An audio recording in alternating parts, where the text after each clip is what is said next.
कालू नाम का एक कौआ रात के 3 बजे ऑटो चला रहा था। तभी उसकी बीवी का फोन आता है। रात के 3 बज चुके हैं, आप घर कब आएंगे? मैं बस घर ही आ रहा हूँ, तो मेरी फिक्र मत करो और सो जाओ। इतना बोलकर कालू कौआ अपना ऑटो चालू करता है और अपने घर के लिए रवाना हो जाता है। तभी रास्ते में उसे रोड पर घायल अवस्था में एक चिड़िया मिलती है जो ऑटो रोकने के लिए बोल रही होती है। अरे बहन, तुम्हें तो बहुत चोट लगी है और तुम्हारे सर से तो खून बह रहा है। तुम मुझे बताओ तुम्हें कहाँ जाना है? तुम्हारे घर छोड़ दूंगा, मेरे रिक्शे में बैठ जाओ। जहाँ मैं बोलूँगी वहाँ छोड़ोगे? हाँ बहन, बोलो तुम्हें कहाँ जाना है? मुझे मेरे घर जाना है। इतना सुनकर कालू उस भूतिया चिड़िया की आत्मा को अपने ऑटो में बिठा लेता है। बहन, अपने घर का पता बताओ ताकि मैं तुम्हें तुम्हारे सही पते पर छोड़ सकूं। अगर मैंने तुम्हें अपना सही पता बता दिया तो तुम तो डर कर थम जाओगे। इसलिए जैसे जैसे मैं तुम्हें रास्ता बताती जा रही हूँ तुम वैसे वैसे चलो।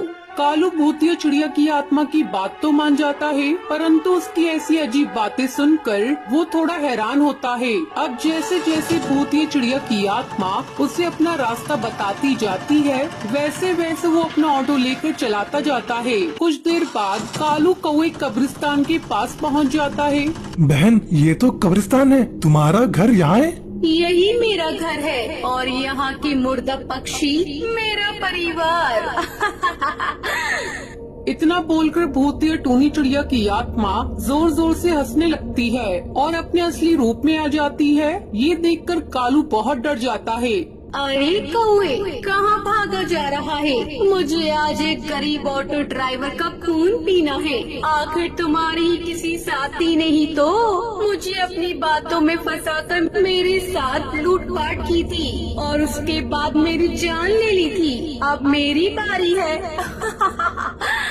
कालू कौवा ये बात सुनकर अपना ऑटो रिक्शा लेकर वहाँ से भागने लगता है कि तभी तेज हवाएं चलती हैं। वो भूतिया टोनी चिड़िया की आत्मा उसके सामने आती है और उसे जान से मार देती है और वो कालू कौवे का रूप लेकर उसका ऑटो लेकर रेलवे स्टेशन पर चली जाती है और सवारी का इंतजार करने लगती है। तभी एक ऑटो रिक्शा वाला हरी तोता उसके पास आकर उससे बोलता है, अरे क्या कालू भाई, तुम थकते नहीं हो क्या? नाइट शिफ्ट भी करते हो और डे शिफ्ट भी, आखिर तुम इतनी मेहनत क्यों करते हो? अपना पेट भरने के लिए। तुझे उससे क्या मतलब? उसकी ऐसी भयंकर आवाज सुनकर हरी तोता को उस पर शक हो जाता है और वो अपने ऑटो में बैठकर उस पर नजर रखता है। तभी भूतिया टूनी चिड़िया की आत्मा अपने ऑटो में कबूतरी को बिठाकर ले जाती है। तभी, अरे बेटा, तुम मुझे कहाँ ले जा रही हो? मेरा घर तो पीछे ही रह गया।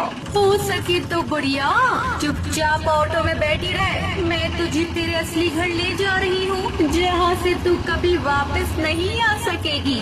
ये तुम क्या बोल रही हो? रिक्शा रोको, मुझे यहीं उतार दो, मुझे कहीं नहीं जाना। अब ये रिक्शा नहीं रुकेगा बुढ़िया। अब ये रिक्शा मेरी मंजिल और तेरी मौत के रास्ते से होकर जा रहा है और जब तक हम दोनों का घर यानी कब्रिस्तान नहीं आ जाता मैं तुझे कहीं नहीं जाने दूंगी।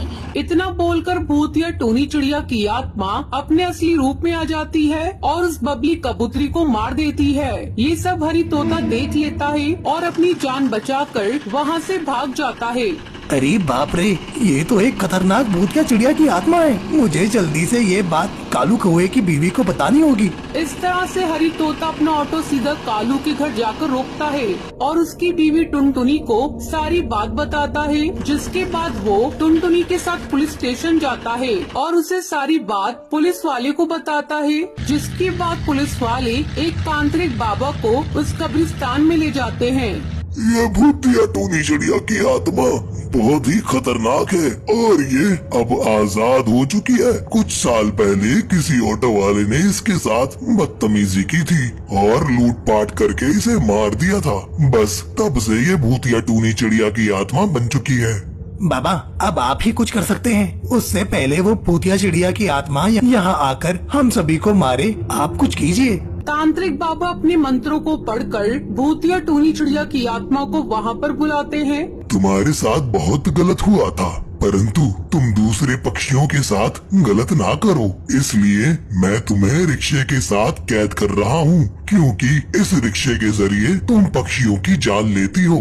मुझे कैद करना है कर ले, पर मेरी एक बात याद रखना, मैं एक बार फिर आजाद होंगी, और इस बार जब मैं आजाद होंगी तो पहले से भी ज्यादा शक्तिशाली बनकर आऊंगी और अपना ऑटो लेकर तेरी जान लूंगी। इतना बोलकर भूतिया चिड़िया की आत्मा जोर जोर से हंसने लगती है और बाबा अपनी तांत्रिक शक्तियों से उस भूतिया चिड़िया की आत्मा को अपने वश में कर लेता है और उसे ऑटो में कैद कर देता है।